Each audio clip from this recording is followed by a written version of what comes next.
What was the psychological effects that it had on you?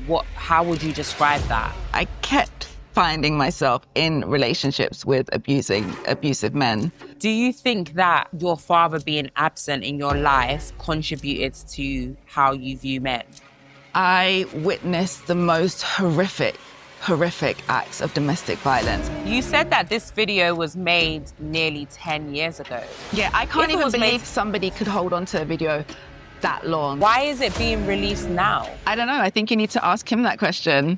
When did you decide that in order for me to get him back, that you were going to make this false allegation? Like, when did that thought process land? Like, I felt that at that point that the only person that could stop this man was me. It's very important to kind of like think about the repercussions that a rape charge has.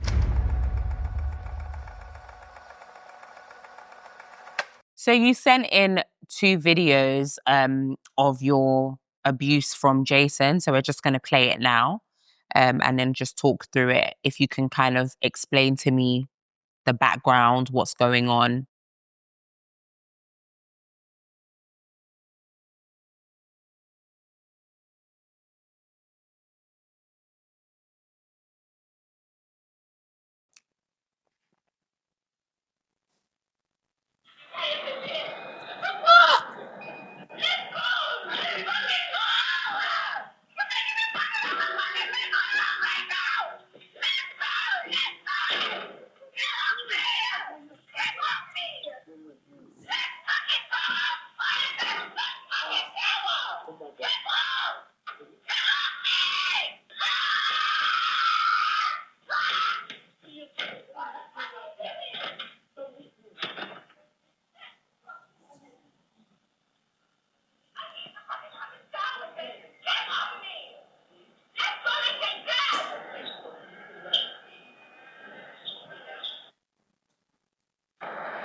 I'm going to play that second one now.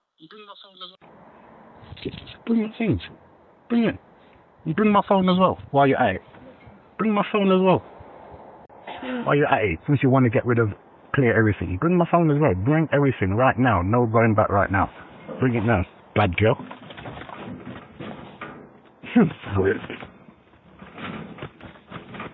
You're lucky. You're lucky. I'm gonna fucking come and get you. Watch.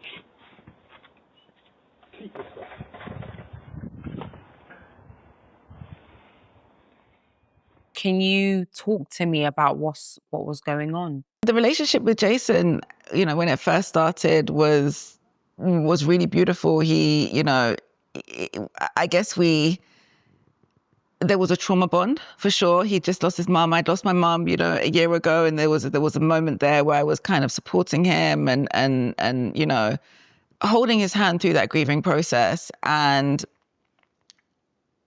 really early on, within, you know, the first couple of weeks of entering into the relationship, he had decided that he was going to help me financially. I'd fallen into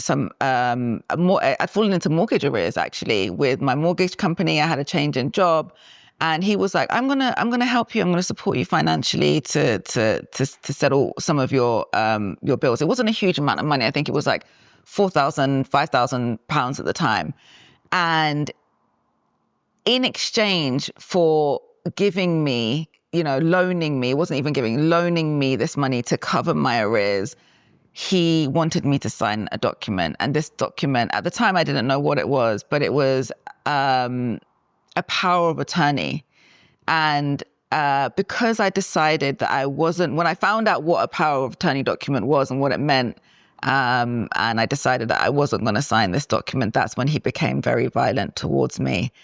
As you can hear from my video, you know, I was in deep distress. I was, you know, in fear for my life, despite the fact that he had been arrested and, you know, he'd already been cautioned, he'd been given bail conditions.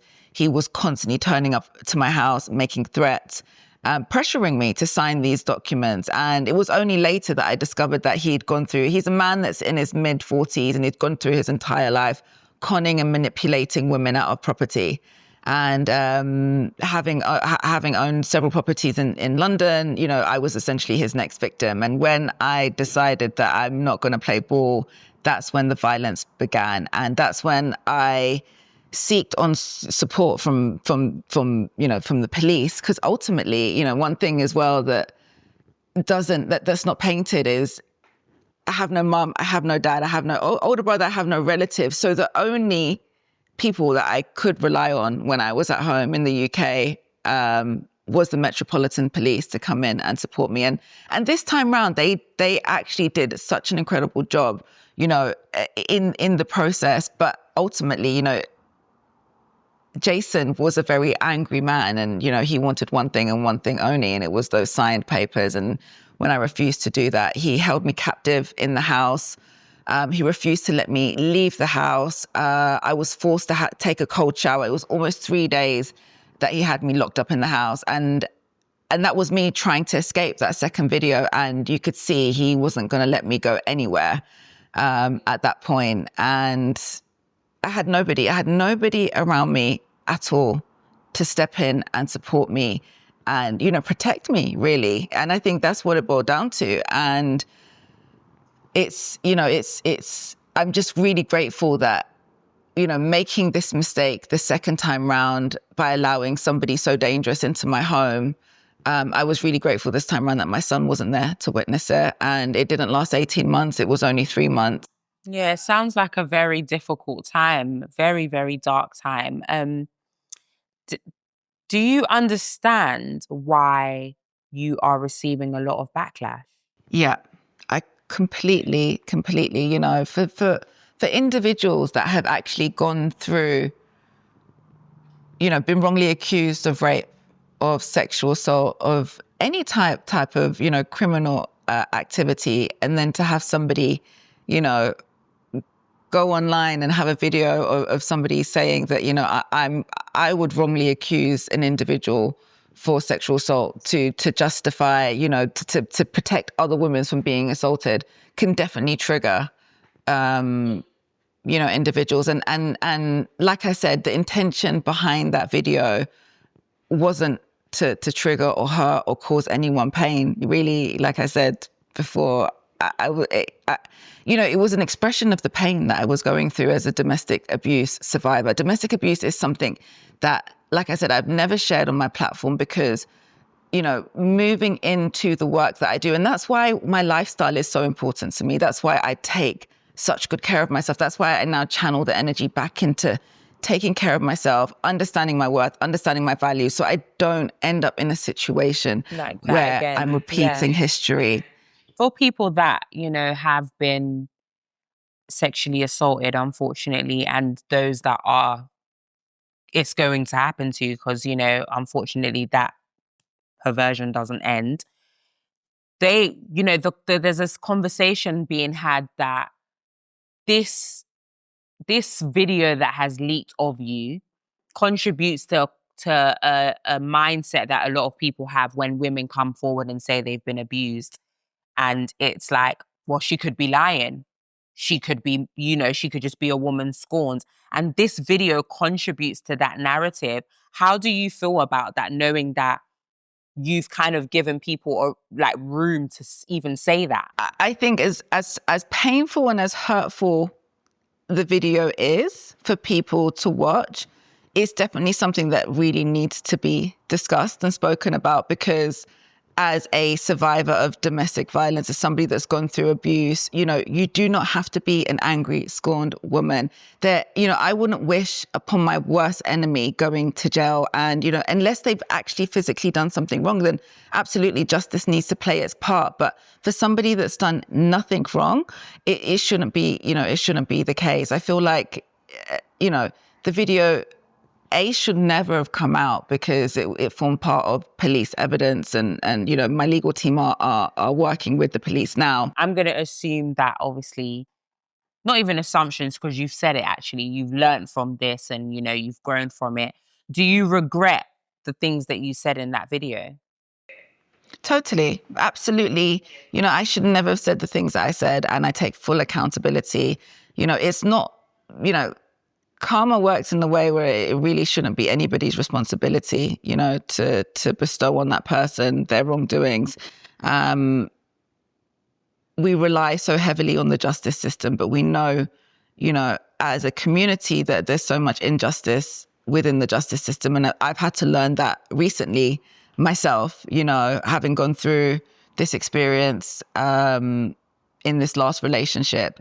And I know I'm not the first or the last woman that's going to be let down by the system. And I definitely feel like that we need to be more open and create a safe space for people to be open and honest about, you know, about domestic violence and abuse as a whole. Yeah. Everything you've been through, I've said it multiple times. I'm really sorry that you've endured that. It sounds like so much for one person to go through. And I understand why that would make you maybe make irrational decisions like you did. But for me, it still doesn't justify doing that. I think there's nothing that you say to me personally that justifies the action that you took. Do you feel, looking back, like even though you went through the abuse and, you know, you endured a lot of things, that you were justified in that moment doing what you did? There's nothing that can condone anything I said in that video, whether I was abused or beaten up or witnessed, you know. Ultimately, like I said, I take responsibility for allowing myself to enter into those spaces and have patterns that I'd seen growing up normalize in my adult life, you know, and enable those patterns. That's one thing I've had to learn and really sit with over the last few years is, I think I said this earlier, is that we don't have the ability to change anyone but ourselves. So the only thing that I'm responsible for is, you know, making sure that I prevent myself from getting back into another abusive relationship. And I've had to do so much work around, you know, letting go of those thoughts and also not holding on to that narrative and letting it stop me go through life. The time that video was taken, I was an alcoholic. I was drinking alcohol, a bottle of 2 of wine every other day, you know, and that was one of the things, again, I had to deal with in rehab. And, you know. Sorry to cut you, Victoria. I don't want to forget my point. So you've obviously gone through therapy and a rehab and just transforming your life. So would you say that your views when it comes to men has changed? Do you still hate men? Like, are you still happy to break them down? I've healed my relationship with men. I have a very, very, very healthy relationship with men. Like I said, I'm really grateful that I'm in a committed, healthy relationship with an incredible, incredible man who's been so supportive to me throughout this entire process. And like, we've got this preconceived notion as women that have grown up, you know, in the hood, you know, that all men are the same. And they're really not. They're really not. And despite the challenges that I faced, at points that were very vulnerable for me, and the people that I let into my life, like I said, it all boils down to the level of worth that I had for myself. And, you know, I'm much more aware. I make decisions with much more discernment now, but I've had to walk through the fire to be able to get to that point to where I am today, where I can say this. If you were to have a conversation with Denzel today, what would you say to him following everything that has happened?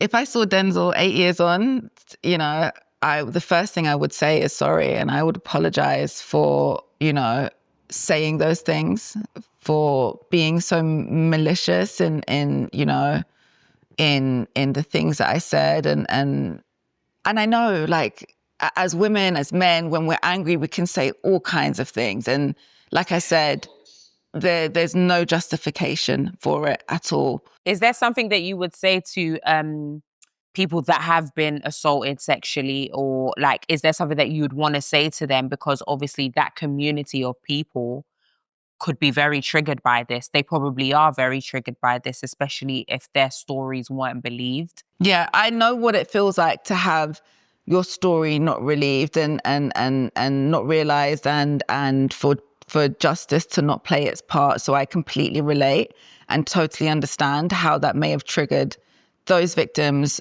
who have experienced, you know, sexual abuse in some way or form. And I want to apologize specifically to those women or men who have experienced sexual abuse. And If this video has triggered you in any way, you know, I'm deeply sorry for that. I'm not going to say any names, but I'm sure you can imagine what people are thinking right now. So what would you want people to receive from this interview, just for them to know about you and your side of this particular story? I made a really terrible mistake quite early on in my adult life. And do I regret it? Absolutely. You know, I take full responsibility for the things that I said.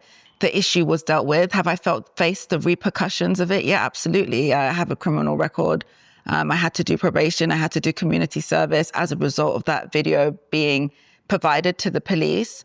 And, you know, ultimately, I guess one of the things that I'm here to say is that there's going to be a lot of people that, despite anything that I've come here and said today, that are still going to cancel me, and that's fine.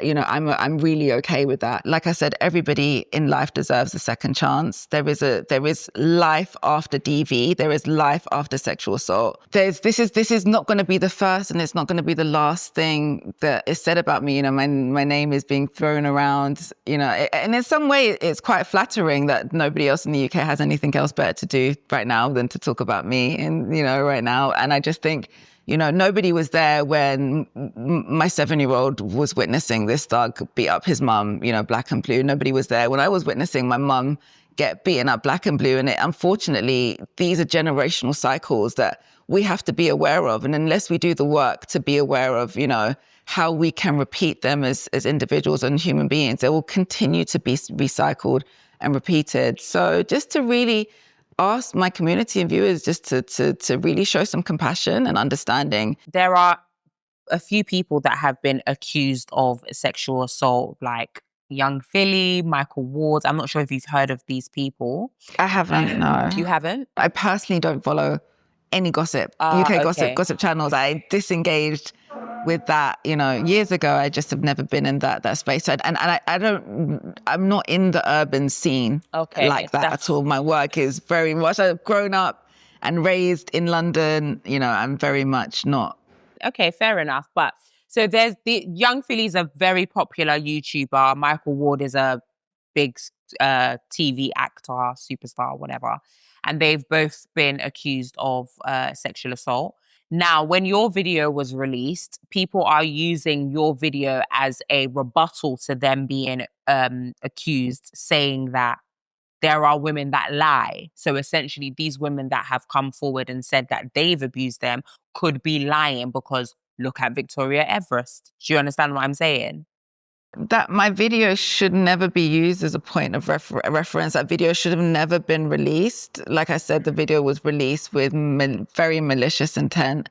You know, I'd like to feel that, you know, women for sure, you know, we've gone past the space where angry Black women are going to purposely, you know, put men's lives at risk. I think that's what that is. To conclude, that is the biggest takeaway here. I think two truths can exist in one place. You know, you were abused and you witnessed abuse, and you know, all of the things that you mentioned, which again, I'm really, really sorry that you went through, but it doesn't negate the fact that you made a very big mistake, and you know, it can never be justified. But I think that is the biggest takeaway. And I'm really, really happy that you came to set the record straight on off the record. Thank you for joining us. I will make this very clear. This is the first and last public statement I'll be making in relation to the matter. There's going to be tons of rumors and things and fabricated claims. And, you know, it was very, very important for me, especially with this video, to be very clear about the context and the circumstances,